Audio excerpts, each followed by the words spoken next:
Hello বন্ধুরা, আমার channel টুকিটাকিতে তোমাদের সবাইকে ওয়েলকাম। চলো আজকে একটা নতুন জিনিস তোমাদের সাথে শেয়ার করব। দাঁড়াও দেখাচ্ছি। এই যে পুতুলটা তোমরা দেখতে পাচ্ছ, এই পুতুলটাকেই সাজাবো। তো চলো কিভাবে সাজাই সেটাই তোমাদেরকে দেখাবো। তো প্রথমে মা এই লম্বা লম্বা বড় বড় শোলাগুলোকে সেলোটেপ দিয়ে আটকে নিচ্ছিল, মানে সেলোটেপের দুই মুখ দুই দিকটা এক জায়গায় করে আটকে নিচ্ছিল। আর এরকম আটকানোর পরে পুতুলটাকে সেলোটেপের মধ্যে ঢুকিয়ে পুতুলের কোমর নাগাদ ওখান দিয়ে আবার সেলোটেপ পেঁচিয়ে দিয়েছিলো যাতে এই শোলাটা খুলে না যায়। তো এবার শোলাটা ঢাকার জন্য এখানে লাল রঙের এই কাপড়টা দিয়ে ভালো করে ঢেকে দিয়েছিল, আর যাতে পুতুলটা দাঁড়াতে পারে সেই জন্য এর ভেতরে কিছু কাগজ টাগজ ঢুকিয়ে এই কালো খাপটা দিয়ে ঢেকে দিয়েছিল যাতে করে বেরিয়ে না যায়, মানে কাগজ টাগজগুলো, নইলে তো পুতুলটা নরম, দাঁড়াতে পারবে না সেই জন্য। তো এরপরে উপরের অংশটাকে ঢাকার জন্য এই অন্য একটা লাল কাপড় দেখো জামার আকৃতি করে কেটে নিয়েছিল। তো কেটে এটাও আঠা দিয়ে ভালো করে সিকিউর করে নেবে যাতে খুলে না যায়। তো এরপরে হ্যাঁ, আর একটা কথা তোমাদের বলা হয়নি, যে সামনে যিনি বসে আছেন উনি হচ্ছে আমার দিদা, মানে পুতুল করছে আমার মা, আর যিনি বসে আছে সে আমার দিদা। আমিও করতে পারি এই পুতুলগুলো, ভাইও করতে পারি, কিন্তু আমি তো এখন বেশি বসে থাকতে পারি না, তো সেই জন্য আমি এখন করি না, অল্প অল্প করে মাকে হেল্প করে দিই, আর মাই বেশিটা করে, ভাই সাজিয়ে দেয় এরকম করে। তো মাকে বললাম, মা তুমি একটা পুতুল কমপ্লিট করো, আমি একটু ভিডিও করি, তো সেজন্যই করা।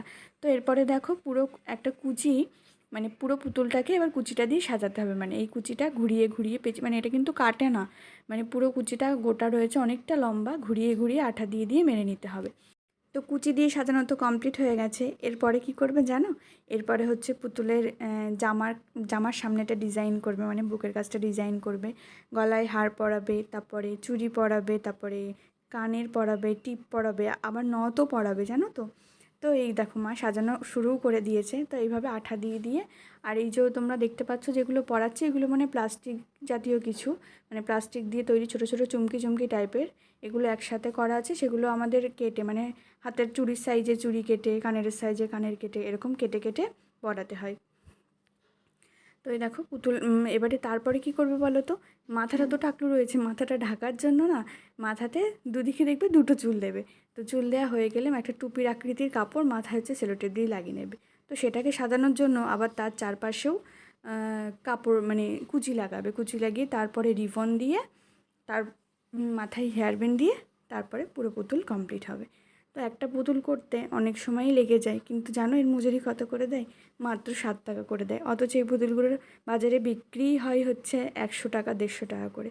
তাহলে বুঝতে পারছো তো, কিন্তু তবুও টাকার জন্য তো করতেই হয়, যেহেতু আমরা মধ্যবিত্ত ফ্যামিলিতে বিলং করি, তো অনেক কিছুই আমাদের করতে হয়।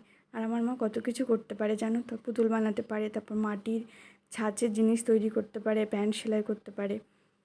তো যাই হোক, দেখতে দেখতে দেখো মায়ের সাজানোও কমপ্লিট হয়ে গেছে। আর দেখো কীরকম লাগছে কিন্তু তোমরা অবশ্যই জানিও।